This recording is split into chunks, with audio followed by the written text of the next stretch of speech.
So we're going to get started with our brief flick here. I want to introduce one of my colleagues in our educational world. We try to stay connected from higher education to the K through 12.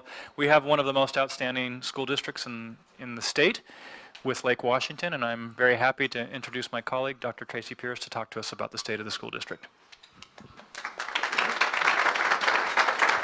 Thank you, Eric. Thank you so much, Eric. I really appreciate Mayor Marchione allowing me to be the brief opening act today. So I really do appreciate the time. I'm going to spend just 5 minutes or so giving you a brief state of the district. So Jerry is working my presentation for me, so we'll go ahead.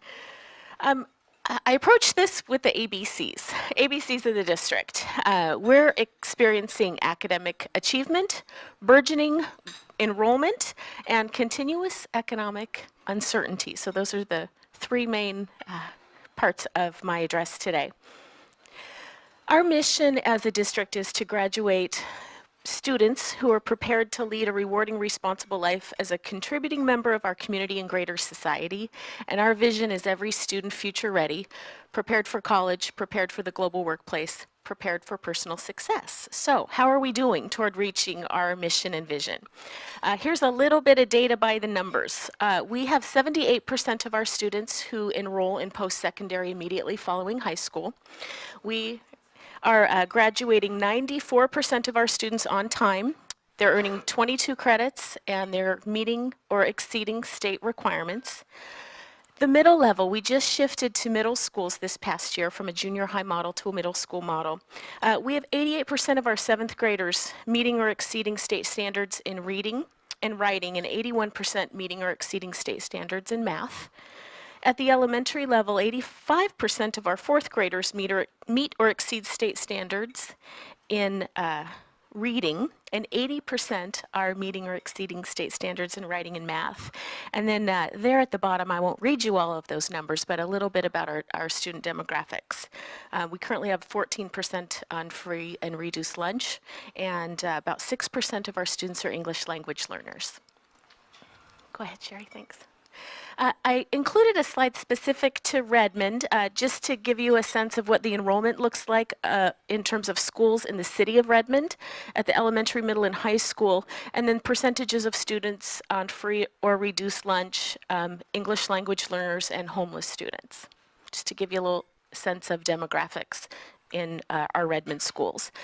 In terms of continuing with the A of academic achievement, we recently were just notified by the state superintendent's office that 20 of our schools received awards for numerous things. You can see the numbers there. We have 9 schools recognized for science. 12 for science, 9 for overall excellence, 4 for math, 2 for extended graduation rate, 1 for language arts, and 1 school recognized for high progress. I do not have a math issue. I know that doesn't total 20. We have some schools who were recognized for multiple categories. So we're very proud. We have 50 schools total and 20 just were recognized for their achievement on the state level. We're in the process of developing a 5-year strategic plan, and that plan has 5 goals, and one goal you can see is to ensure academic success for every student. So we are continuing to work on our core mission and vision of graduating students future ready. We're also articulating a number of other goals that you can see there in terms of providing safe and innovative learning environments, engaging our communities. I won't read all of those to you, but our plan is organized around these 5 strategic goals, all ultimately geared toward meeting our mission and vision. So that was my quick A, academic achievement. Getting into B, burgeoning enrollment. This is really connected with our second strategic goal of providing safe and innovative learning environments. We go through extensive planning as a district to ensure that we, first and foremost, are able to house all of the students who are enrolled in our district. And we are currently experiencing current and growing enrollment. We expect over 4,000 students to be added to our enrollment numbers over the next 8 years. Currently, we've got 25,408 students, give or take, and we expect to grow to over 29,000 students in the next 8 years. Many of these students are already enrolled in our system. We are graduating smaller classes than our incoming classes of kindergartners and first graders. We're also seeing development across the district, and we are also in our planning for the potential of all-day kindergarten. The state is supposed to be funding all-day kindergarten. I'll talk about that in just a moment, so we're also planning for that in our enrollment numbers. These are some very quick slides that I just want to show you. You can see the numbers in red by learning community. The space that we're planning for over the next 8 years. So looking over to the far right, you can see that by the year 21-22, we're going to need space at all levels in the East Lake learning community. Those are the numbers in red. Go ahead, Cherry. The Juanita learning community, primarily at the high school level. Lake Washington learning community at all levels. And the Redmond learning community at all levels, significantly at the elementary level. We have some pretty significant space needs. We ran a bond in 2010 that did not pass. Had that bond passed, we would have had a new school open this year out in the Redmond Ridge area. We still need space out there. That area is continuing to grow along with other areas of the district. So we're planning right now for some funding measures that will go before the voters in February of 2014. There's 3 funding measures: our EP&O levy, our capital projects levy, and our bond. We've got some public input meetings on the books, and we are gathering input from our community to inform what specifically will go on those funding measures. So I hope to see all of you at any of these meetings. You're welcome to come to anyone and provide input. Okay, finally, continuing economic uncertainty. So I know everyone is familiar with the McCleary decision, the Washington Supreme Court decision that said that the state is not fully funding education, and the legislature is in session. Go ahead, Jerry. Thanks. And just to give you a quick snapshot, the governor's budget's been released, proposed budget, the House budget, and the Senate budget. All of them have between $1 and $1.3 billion earmarked for education for specific things, such as funding all-day kindergarten, for improving the teacher-student ratio at kindergarten through 3rd grade. That's not included in the Senate budget. Also for transportation, maintenance supplies, operating costs, and there's some variation, additional items between the governor's budget and the House budget. So we're waiting at this point for the legislature to complete its work so we know what impact that will have to our district. To conclude, we do have a number of unknowns in terms of how what happens at the state level will impact our individual district. We are not a high poverty district. We do have some schools with over 50% of our students with free and reduced lunch. So we do have some schools, but overall our district, as I shared, has about a 14% free and reduced lunch rate. The legislature is prioritizing funding for all-day kindergarten for high poverty districts. So when that might be funded in our district is an unknown. We're also unsure of how the state funding might impact our ability to collect local dollars. There's a lot of discussion about local levy lids and local effort assistance, which we do not benefit from as a district, but not sure how that state funding might impact our district's overall ability to collect local funds. So a lot of economic uncertainty. So the ABCs, state of the district. Academic achievement, we're doing well as a district, and we're continuing to develop a strategic plan to continue to ensure that all of our students are academically successful. We are planning for burgeoning enrollment over the next 8 years, and we are continuing to wait and see what happens at the legislative level so we can develop plans in this sort of environment of economic uncertainty. So I think I stayed within my time limit, and I thank you again, Mayor Marchione, for letting me do a little opening act here. I appreciate it.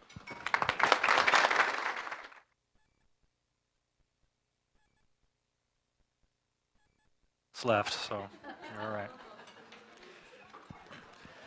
One of the premises of OneRedmond is that we want to bring in about 16,000 jobs to Redmond over the course of the next 5 years. Because we know that when we bring in those jobs, the economic vitality of the area improves.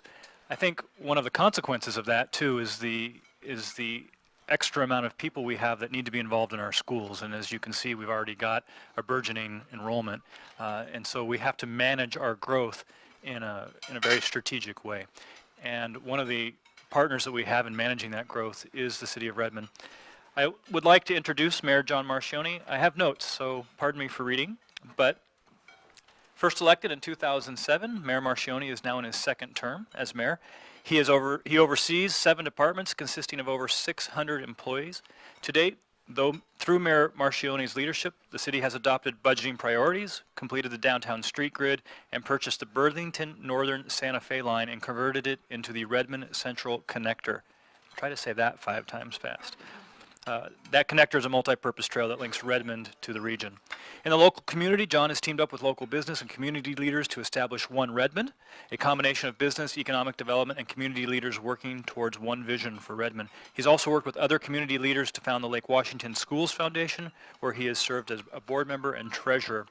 Regionally, Mayor Marchione is chair of the Cascade Water Alliance, serves on the boards of Sound Transit and Sound Cities Association, and he represents SCA as a member of the Puget Sound Regional Council's Executive Board and Operations Board. Additionally, he serves as a member of the Medic One EMS Levy Reauthorization Advisory Task Force. Nationally, our mayor was recently selected to serve on the U.S. Conference of Mayors Infrastructure Financing for Cities Task Force. I personally am a member of the Planning Commission for the City of Redmond, and I have found it a complete privilege to serve the mayor and the council because I think we have a city that's being well run. So I'm glad to have the mayor as a friend. After his presentation, we'll have time for some questions. I'd like to introduce Mayor John Marchione.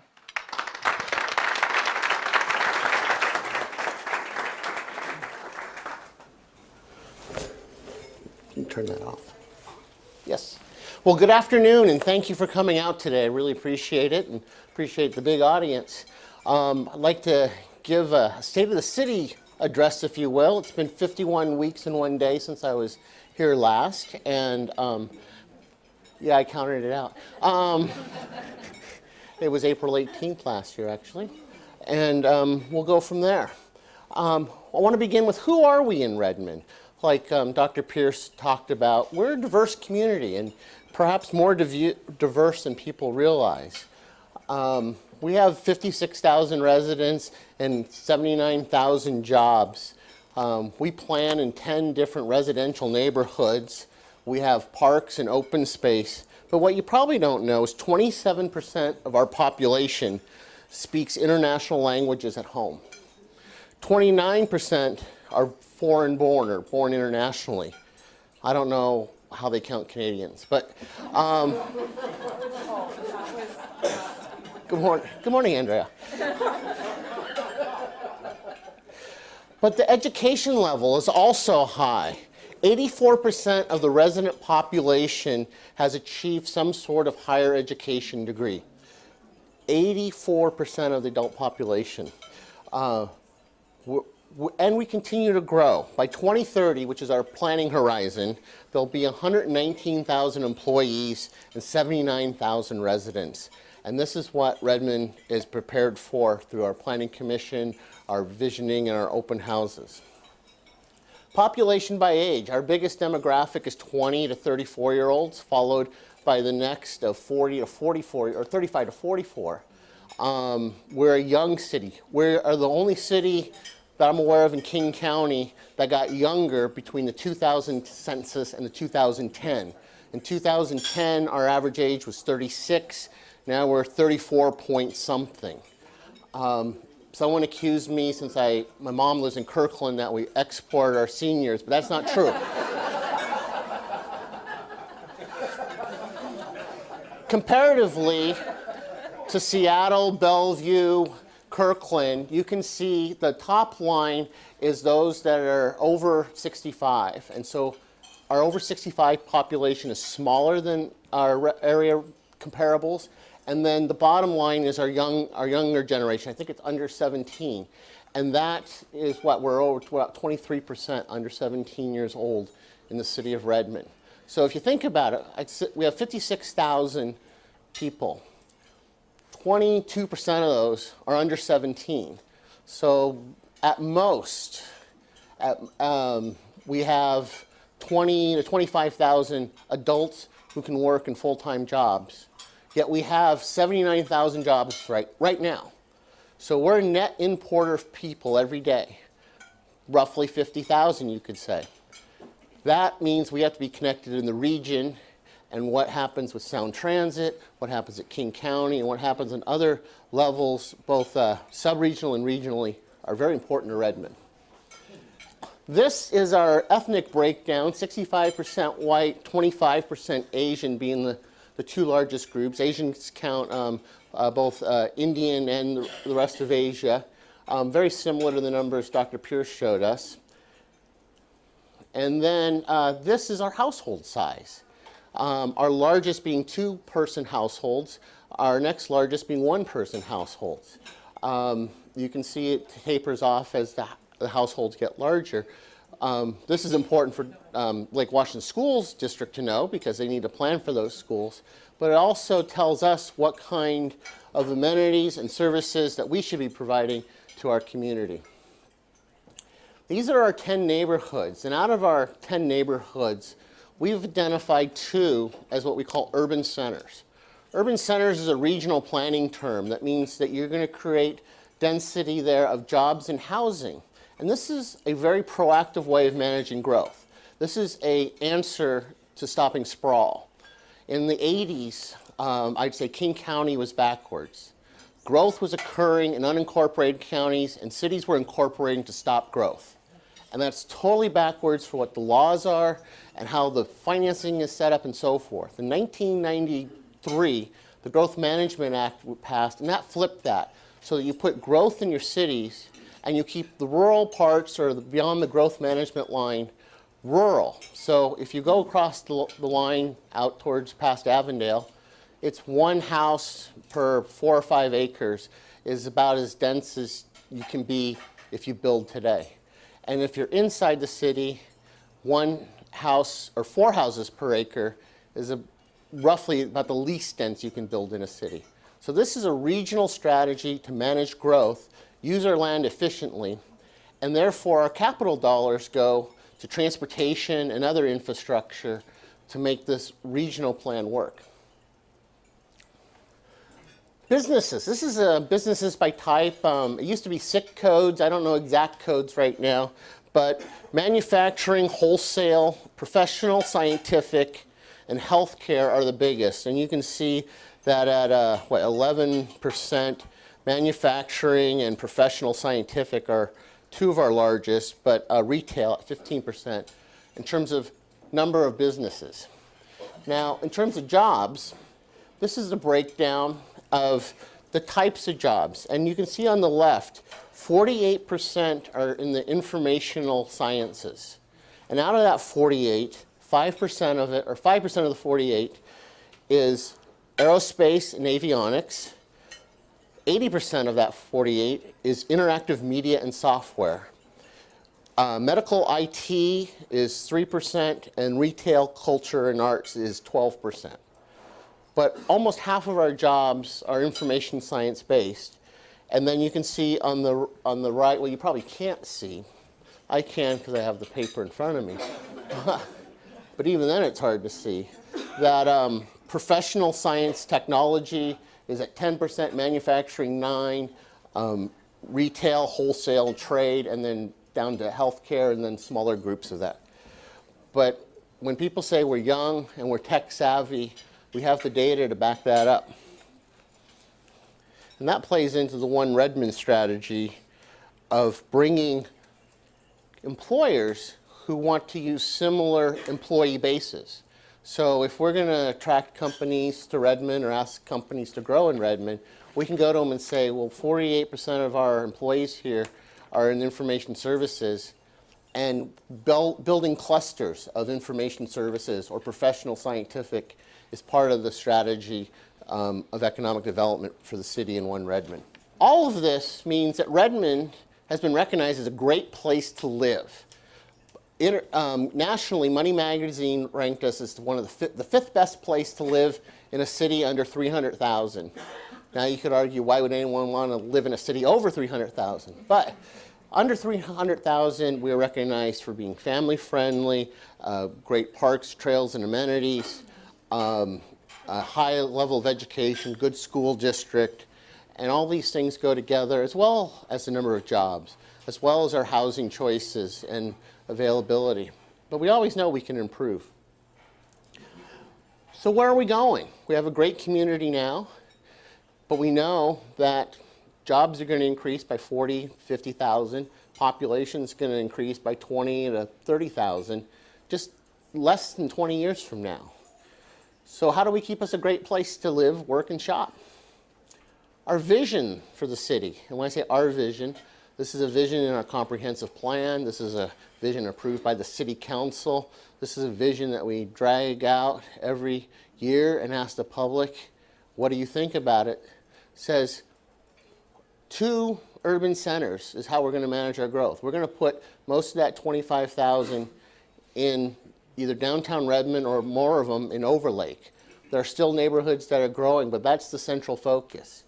We want to have our 10 neighborhoods connected. We don't want a spoken wheel that everyone has to come downtown to go to another neighborhood.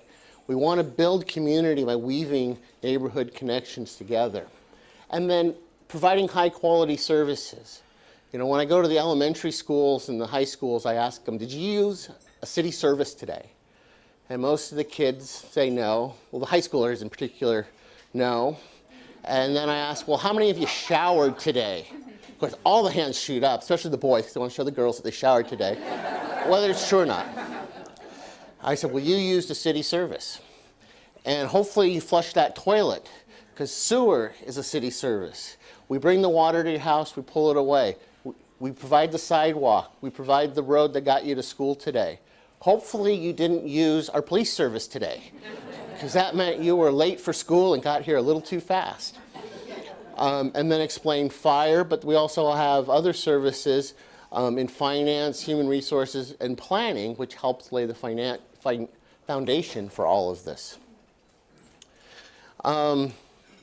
This is a trend line of the growth I was just talking about. The top line is green, and in the middle of the graph is about where we are today. And you can see that between 79,000 and 119,000, we're going to be growing faster than the population in Redmond, job growth. But the population is going, and the dwellings is what matters. And our strategy for dwellings is to create a variety of housing options. We want Redmond to be a place you can live all your life. When I came to Redmond, I was 4 years old. It was, I'll say, a bedroom community. Most dads commuted to Boeing. And then when their kids left, the families moved, the houses turned over. Even as recently as 20 years ago, my mother, the kids moved out. She had a house. She really couldn't find a condo or a nice place to live that was small, downsized in Redmond. And so she ended up moving to Kirkland. Today, we're providing a variety of housing options because the young tech employee in particular, 22, 23, mostly he, but she's too, want that condo or apartment to come in. Then eventually they fall in love and get married and have kids. Then they want to move into our single family neighborhoods. And then they're there for about 20 years or 25. And then they downsize again, and that's where you want your condo option. Now, of course, my kids come back, so I'm not ready to move into that condo. But I'm trying to convince them of this idea. And so the choices in housing, and then that also requires choices in transportation. You know, instead of being a car-oriented place, we're increasingly becoming a pedestrian-oriented place. We want to walk within neighborhoods and between neighborhoods. Our bike path network is always expanding, and we're continually making connections there, again, to weave the city together. And then, even though we're a very young city, we still have a growing senior population. And so senior services and having senior transportation of some sort if it's already been raised on the radar and will become increasingly important issue as the whole society gets a little older. This shows briefly our neighborhoods and the split between single family and multifamily. Below green is single family housing, which is most of Redmond at one point, and blue is the multifamily. And the column on the far left is Overlake. And Overlake right now, I don't know how many housing units it has, but it's a very low number. That's going to be where our new edgy neighborhood is going to be. It's literally a walk to Microsoft, a walk to Honeywell, a walk to many of our tech companies. We also want to keep the retail there vibrant, but we want them to move into the retail that's part of a multi-use building and not a building with acres of parking. As you move across, you have Overlake and downtown. Education Hill's about 50-50, and as you move to your right, for the most part, those neighborhoods become more single family. And then at the far right, you have Bear Creek and Sammamish, which very few units, but those tend to be multifamily. And a duplex could be multifamily in this case. Our next slide, this is a vision of what our downtown looks like. This is the vision that we've been working towards for many years. And Cleveland Street is a part of it, but you can see the beginnings of a downtown park at 161st between Redmond Way and Cleveland. And when I became mayor, when I became on city council, I saw the space between Cleveland and Redmond as the heart of downtown. And that's where we wanted people to gather, but also feel free to walk and live. Obtaining that land was important. We obtained the Burlington Northern Corridor, which Eric mentioned, that's going to become the Redmond Central Connector. And then right now what we're starting to work on, and you'll see this summer, is working on Cleveland Street so it can become a 3-lane street, 1 lane in each direction and a turning lane in the middle. And by the first quarter of 2016, our one-way couplets will become 2-way streets again for the first time in, I think, more than 30 years.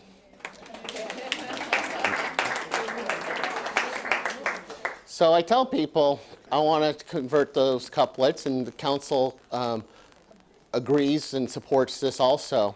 But it took us making the north-south connections of 161st. 164th now comes through. 166 is improved. Those connections need to be made. We need to complete the street grid. Now, once we complete the street grid, we need to reconfigure Cleveland. And then Redmond Way will be 2 lanes in each direction. But Cleveland will become like the main street if you think of a town where you want to gather and shop in a city. And that's really a key to keeping that small town feel that Redmond has, even though we have this density. So our downtown vision, the far right up in the corner, City Hall, and as you move down, there's the Transit Center. In the middle top, you have the Sammamish River Trail, which exists, is there now. The downtown park is going to about double in size, and around 2016 or so, you'll see that. We're going to use part of the new park, not the part that's shown as grass now, but where some of the buildings are, as staging for construction for the street improvements and some other projects. The Central Connector, we start work on this year. We're going to have our first ribbon cutting in September, a part of maybe 3 or 4 ribbon cuttings as we improve that. And then on the far left, you see the Sound Transit Station, which will be in the corridor, the railroad corridor. And the station is basically behind where Half Price Books is today, right in the center of our town. The environmental work has been done, so Sound Transit has a route coming all the way to Redmond. We don't have any battles like they have in Bellevue of where is it going to go. That's all been settled, discussed, and agreed upon by our community. It's just that one element called money that we're short. And Sound Transit 2 is bringing light rail to Overlake Village and Overlake Station at Microsoft, and that should open in about 2022. Part of the work we're doing with Sound Transit and with others is to find the money so they can keep building and get downtown by 2030. And so we have a complete, well, from Redmond's perspective, you can get to Bellevue, downtown, University of Washington, and Northgate, all in light rail. Next.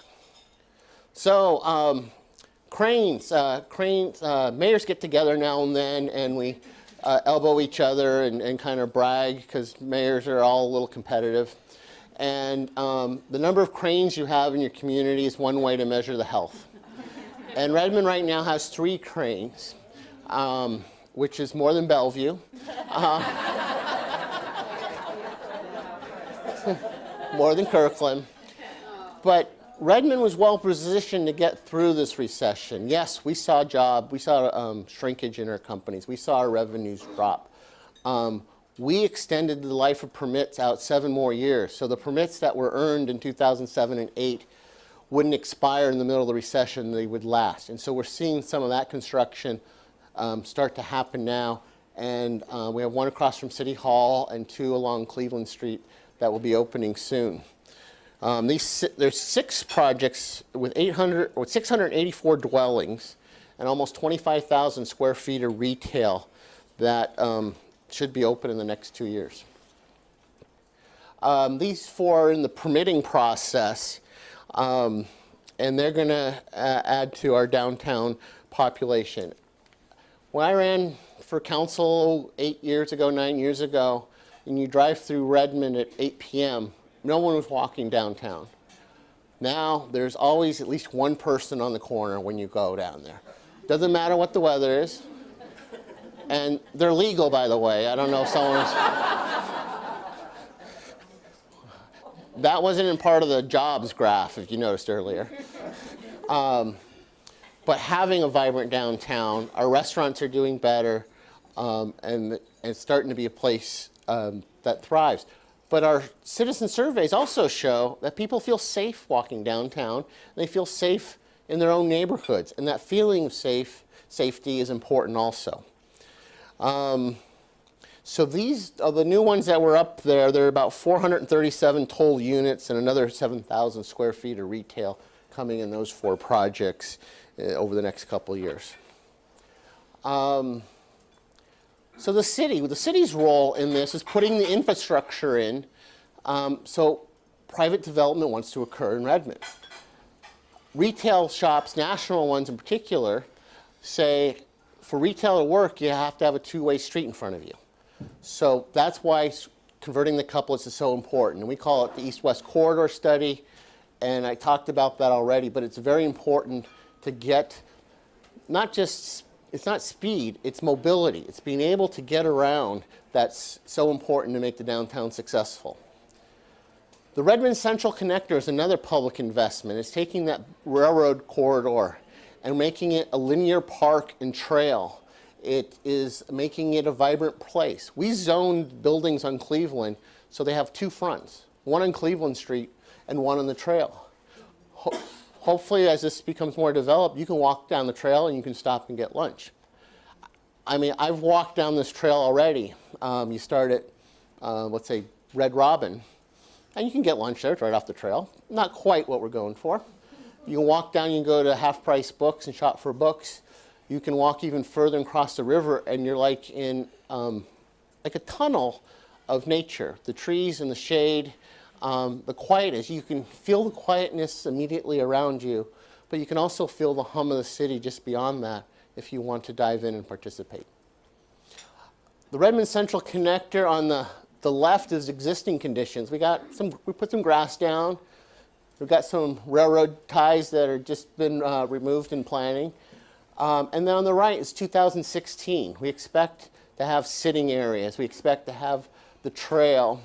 And down below, shelters also for sitting for the few days that it's not sunny. And then 2025, you can't see very well in this picture, but in the upper right, there's a light rail station. That might be a little premature, but still, you have to have that vision. And again, it'll be wider. Overall, the corridor is 100 feet. About 60 to 65 of that will be for light rail and making it attractive, making more of a hedge than a wire fence. But that leaves 35 to 40 feet of width for the public to use with their feet, with their bicycles, with their kids, with their animals. So phase one, we are going this year. We have the design, we're finishing the design phase, and the first phase of construction will end in 2013, so there will be an actual trail there you can use. Some of the art and other amenities will be installed. And then phase two will be upgrading that and then carrying it over the river and extending the trail up to 99th. We want to connect with DigiPenn because those DigiPenn students right now have to walk up Willows Road. And this parallels Willows Road. This is a much safer environment, much more friendly environment. But all the businesses on Willows Road will eventually connect to this because this will go all the way up to 124th. And so whether you're at Physio Control or anywhere in between, this is going to be a very key amenity for keeping our downtown vibrant. Other things that maybe aren't so sexy but important for the city to do in order to have, to manage the growth we have. In downtown, stormwater. Our water table is 10 to 50 feet. Businesses in downtown, some of them know that very well because our wells are under there. And we have to make sure what's on top is as clean as we can get it to protect our wells. But one of our projects is putting in a stormwater vault across the street from Kentucky Fried Chicken in that there's an office complex. We're going to go under the parking lot there. And that's going to be a place where we've created in downtown a centralized stormwater collection system. So as new development comes, you can plug in, and then there's one vault. And so when the standards change, we just have to change that one vault. Before that, every single building would have to do their own stormwater. They'd probably have to reserve some land for that, so this is a better use of land. It pencils out to be cheaper than doing it yourself, and so there's a suite area there. If you do it yourself, it's more expensive. It's a higher fee, but it's less expensive than doing it yourself, is what I'm trying to spit out. And these are ways of getting growth to occur in downtown. Because if you don't have this infrastructure, then growth occurs where the sewer line left off. And the sewer line is really in the Sammamish Trail, and so the buildings there by Luke Redmond Park were the first ones to go. And they went there because they're closest to the sewer line. To move that to downtown, we put in the sewer pipe and the storm pipe and the water pipe. Or 6 years ago or 9 years ago, we had one-story pipes and 6-story zoning. Now we have the infrastructure in there for development to occur. Overlake. This is a picture of a vision of Overlake, and to orientate you, on the right is 520 and light rail coming in from Bellevue. I guess we're looking southward for the most part. On the left, above that square building with the hole, that's formerly known as the group health property, right, Mr. Biggs? Formerly. And where you see the plaza and those buildings, that's where PS Business Parks is. And then kind of where the curve of the freeway ramp is over there, that's where Safeway is. This is an artist rendering. We've already started making changes to this. For instance, flipping where the plaza will be. And you can see on the, after you see the plaza, the buildings, you see some green back there in the corner. There's a park, and underneath of it will be a stormwater vault. Again, we're building from underground up so that when development comes, we're ready for it instead of having to catch up. So our vision for Overlake, it's a regional growth center. We're going to have transit there in 2022, 23, and you can see 25,000 new jobs there. About half of our jobs are down in the Overlake neighborhood, and the other half are spread between Willows Road, downtown Redmond, and what we call Southeast Redmond, out Union Hill Road. Again, more artist rendering. This is one of what shows the buildings, but also a pedestrian plaza going up the hill towards Microsoft. And these pictures can be, I think, are online. If not, it's, we can make them available. but imagining what it can be is part of beginning the vision. This is another way of looking at what's going on in Overlake. In the green is a small software company, and the orange is Overlake Village. And what you can't see is we're expecting 10,000 new jobs in the green area in the next 20 years, and 4,500 new jobs in the orange area in the same period. That's why light rail is so important. You can see a yellow line through the orange. That's a new off-ramp. We call it an access ramp at 148th. That'll plug you into that new neighborhood instead of going around through that ugly light and back in again. Well, that's 24th and 148th. Yeah, take off 20 minutes to your commute. And with the, yes, we can talk about that for a long time. This is another way of showing Overlake Village in a little more detail of how we're going to, again, once we get the pipes underground, we're going to create the street grid. And the green square is where we have reserved for that park and vault. You can see where the ramp comes off of 520. And this is, again, part of the vision. The gray where the roads go, that's part of the group health property that we'll be developing soon. And that's an aerial, and the yellow box, again, is group health. The blue is the infrastructure that the government needs to put in, and the green is the park and stormwater vault. Down on the Sears property, again, we're building from underground up. We're working with Sears, and we'll be starting this year where we'll be creating another stormwater vault, because the water downhill is south, basically. So from 520 towards Sears is where stormwater runs. This will be another place to collect water, again, clean it, make the stormwater system efficient for us and for the developers. And we'll get the stormwater vault in the next 2 years. Long term, we envision this as a park for the community to enjoy with all the new housing units coming in. The regional connections I've talked about are important. And so when you hear that your council member is serving on X committee or Y committee, it's because we need to connect with not only Kirkland and Bellevue and Issaquah, but Seattle, Tacoma, Everett, University of Washington. And this is an important part of the role of the elected officials.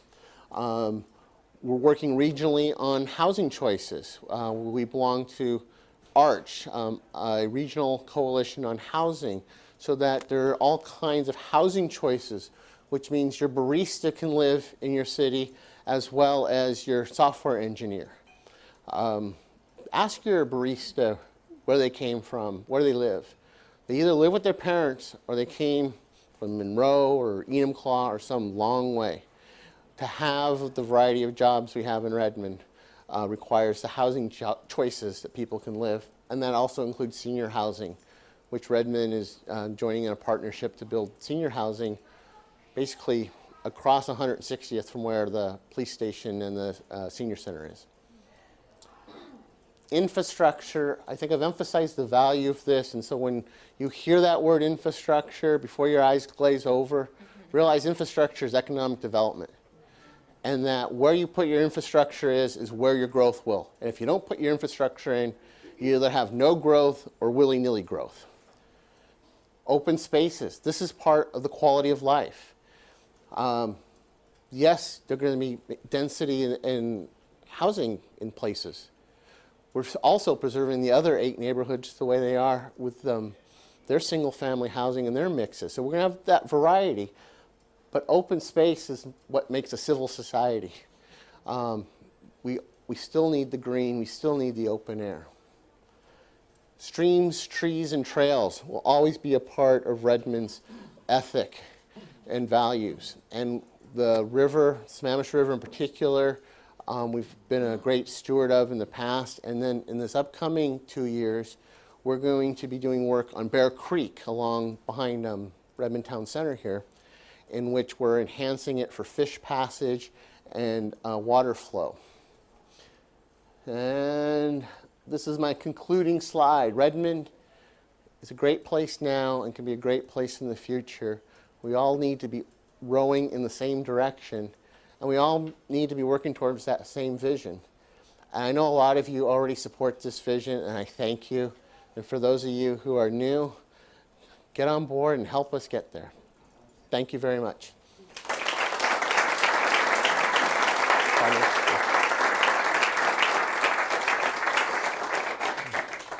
Now we'll open it up for questions. Carla has a microphone. Are there any questions?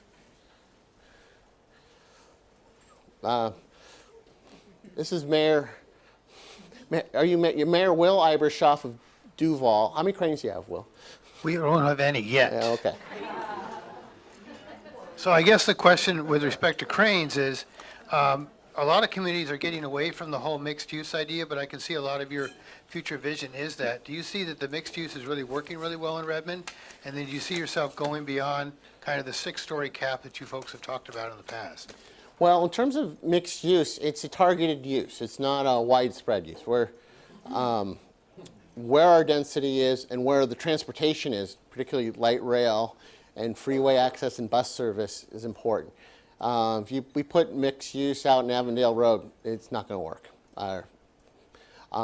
Those are pure office buildings or pure whatever they are. The second part of your question was, height. Downtown, our water table is 10 to 50 feet. It is very difficult for you to go more than 6 or 7 stories. Basically, to go more than 6 stories, you start having to use steel. And for the most part, if you use steel, you need to go up about 10 stories before it's worth it. Well, one, we don't allow it, but 2, physically, the water table is such that it'd be so expensive to build a 10-story building in downtown. It'll never happen for legislative reasons and physics. Other questions? John here. So the graph that you had up a while ago about the population breakdown. Yes. There was about, I think it was about 25% that were Asian born. Asian ethnicity, yes. Yes. So I'm wondering, how does that, since a lot of that population is in 98053, which I know is unincorporated. Actually, how that's does that tie in? 9052 only. That's 52 only? Yes. Okay. So Redmond Ridge and most anything east of Avondale, we're not included in those numbers. Okay, so that's a totally separate set of numbers. That'd be, 98053 would be a different set of numbers, yes. Okay. But did you have a question anyway? Well, I just wondered how that all tied in to the master plan, if at all, understanding that it's not city limits technically. Oh, well, the growth that occurs east of Redmond is a mixed blessing. How's that for diplomatic? It greatly impacts our infrastructure and our services, and yet we generate very little revenue from it. So Redmond Ridge being built 5 miles east of the city limits was something that Redmond opposed in the 80s and the 90s. It's here, and there's a lot of traffic problems. Those are King County's problems, and we remind King County that it goes back to where the county was backwards in the 80s, because it was really approved in the late 80s for the most part. And if you're going to let growth happen in the middle of nowhere, you don't have the support for it. There's I was told about 10,000 people out in Redmond Ridge. Are we ever going to annex it? No, because we're not going to annex the 5 miles in between us.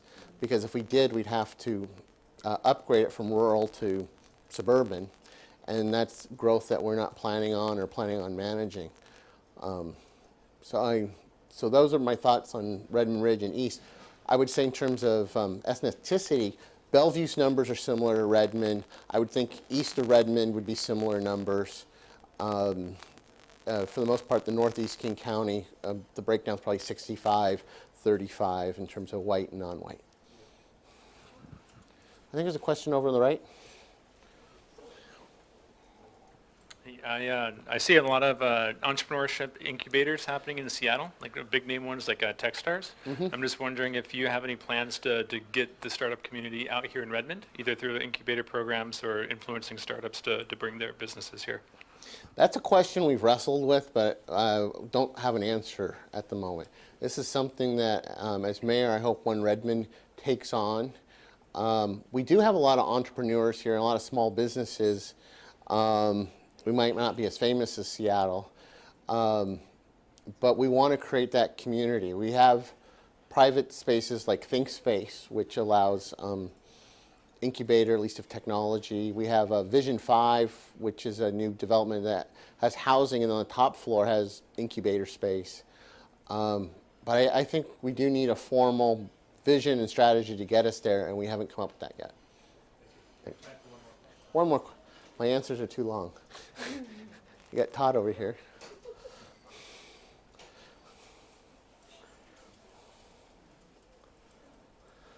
Thank you, Mayor Marchione. The city is embarking on updating its transportation plan.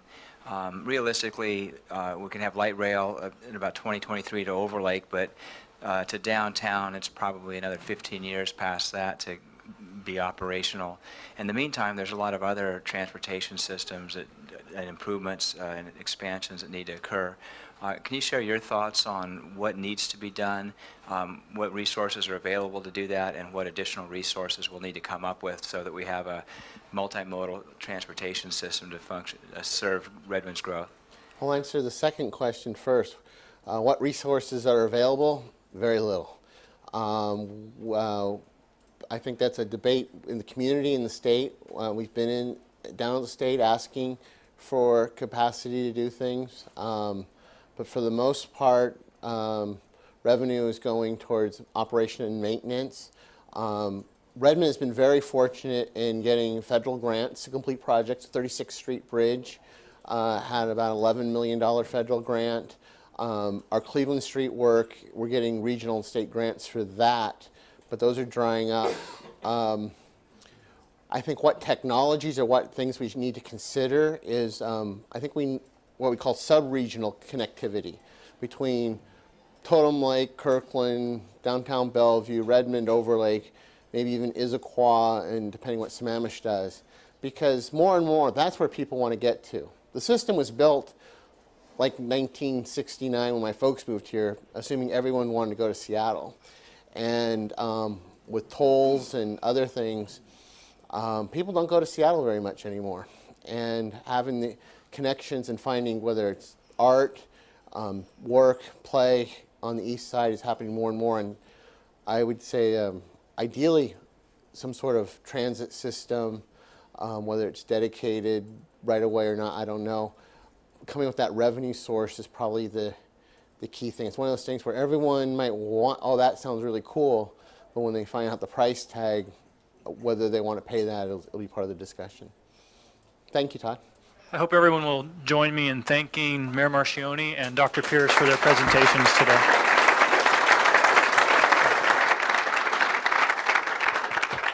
It's a wonderful thing to live in a vibrant city. We're glad to be here. And I can assure you, too, that although we spent a lot of time on downtown and Overlake today, the same amount of attention is given to our 8 other neighborhoods in terms of how they're developing and how they'll integrate with the entire city. And so it's fascinating to watch us grow.